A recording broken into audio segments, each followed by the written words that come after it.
Из реалист волшебник. Реалист.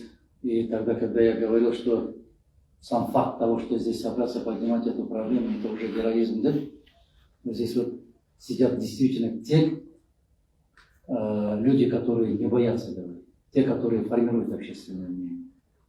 К сожалению, это минус. Почему? Потому что мы друг другу рассказываем, как надо действовать и что случается с теми или иными людьми, которые идут наперекор власти имущим.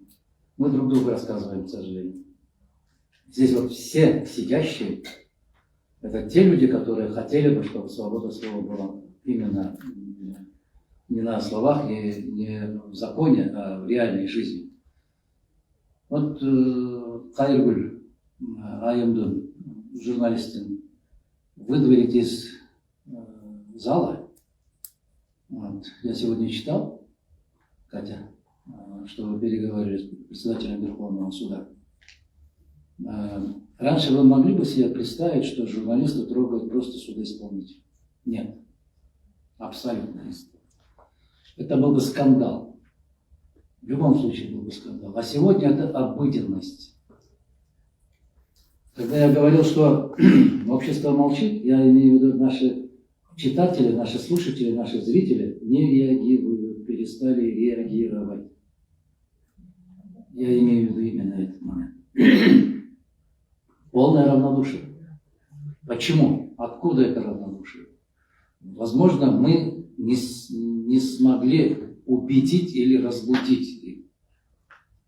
В чем? Вот когда-то мы с Омурбеком Сатаевым делали 15-минутную резонансную передачу, вся страна практически целую неделю говорили об этом. Да, Омурбек? А сейчас такие сюжеты появляются, такие статьи появляются, ноль внимания, абсолютно ноль. Почему?